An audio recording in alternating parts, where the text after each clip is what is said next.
হে everyone, কেমন আছো? আশা করছি সবাই ভীষণ ভালো আছো। আর এখন রাত বাজে 1:30 আর আমাকে দেখছো আমি পুরো রেডি। তো কোথায় যাচ্ছি দেখতে থাকো, ফুল ভিডিও জানতে পারবে। এই যে আমাদের ট্রলি ব্যাগ কমপ্লিট প্যাক করা। আর এখন যাব টুলিদের বাড়ি, টুলিও যাচ্ছে আমাদের সঙ্গে। আর এই যে বাবু রেডি হয়ে গেছে, আমাদের দাদা ভাই এখনো শুয়ে আছে, রেডি হয়নি। তো চলো টুলিদের বাড়ি যাওয়া যাক। তো গাইস দেখো তোমরা কিরকম অন্ধকার, আর এই অন্ধকার দিয়ে ওদের বাড়ি আসলাম। রেডি হয়েছিস? ও রেডি, পুরো কমপ্লিট। গেট খোল। আমাদের গাড়ি আসার কথা 2টোর সময়, তো একটু আগে থেকে রেডি হয়ে পড়লাম। আমি আসছি।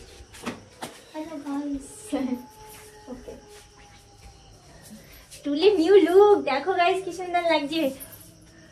বেবি হেয়ার কাট দিয়েছে আজকে চুলে। কেমন লাগছে গাইস কমেন্ট করো। ব্যাগ রেডি প্যাক করা। এই যে ওর ট্রলি রেডি হয়ে গেছে, কমপ্লিট সব। এই যে আমাদের ফুল লুক, জামাটা সবুজ, আমাকে একদম মডেলিং করে দেখি দেয়। আর ওই যে বাবু। তো মাস্ক পরে তো আমি থাকতেই পারি না, সুন্দর মাস্ক পরে আছে। এই চশমাটা পরেছে দেখো, আজকে কিনলো সব দীঘা যাবে বলে। সেম মেহেন্দি দেখা একটু। আমি কালকে পরেছি, আমারটা উঠে গেছে, আর ও আজকে পরালাম একটু আগে, জন্য ওর কালারটা আছে। তো গাইস কাকির প্রচন্ড টেনশন, কারণ টুলি এবার ফার্স্ট টাইম দীঘায় যাচ্ছে। সমুদ্রে কি হবে না হবে কাকি প্রচন্ড টেনশন করছে। আর কাকি শীত করছে দেখে, এই যে কাকার শার্ট পরে আছে। আমাদের বাড়িতে যাবে, যাওয়ার সময় ওদের বাড়ি থেকে উঠবে, ব্যাগ ট্যাগ এখানে রয়েছে। সেলফি নিচ্ছে, সেলফি। খাবার টাবারের মধ্যে চার্জার। টাটা, আবার দেখা হবে 1 সপ্তাহ পরে। চলে যাবো সোজা এই রাস্তা দিয়ে চলে যাবো। কেউ অন্ধকারে কিছু দেখতে না, অন্ধকার না, রাত এখন 1:30 বেশি বাজে, তো অন্ধকার তো হবে। তো গাইস চলো আবার পরে দেখা হচ্ছে তোমাদের সঙ্গে। জয় শ্রীরাম। তুমি চার্জারগুলো ঢুকিয়েছো ব্যাগে? সব ঢোকানো হয়ে গেছে, এখন বেড়ানো যাবে। তো পুরো কমপ্লিট। টোটো আসছে আমাদের, স্টেশন অবধি যাবে টোটো। 1 ঘন্টা আর একটু বেশি লাগবে যেতে। এবার দেখা যাচ্ছে তোকে ফ্ল্যাশ লাইটে। Hello guys, hello guys. চলে গাইস আমাদের স্টেশন পৌঁছে গেছি, স্টেশনে পৌঁছে গেছি। দেখতে পাচ্ছ হাবড়া স্টেশন। কটা বাজে? 3টের বেশি বেজে গেছে মনে হয় এখন। সবাই আরো গুছিয়ে যাওয়ার চেষ্টা, দেখেছো কত লোক ভিড় হয়েছে।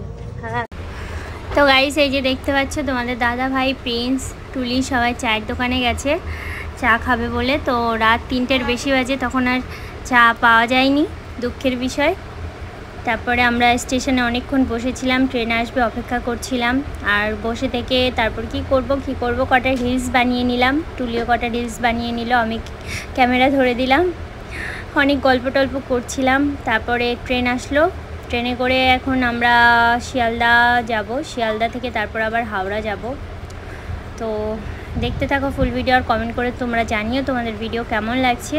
আর এই ভিডিওরই আবার নেক্সট পার্ট আসবে, তো ফুল ভিডিও তোমরা দেখো, স্কিপ করো না।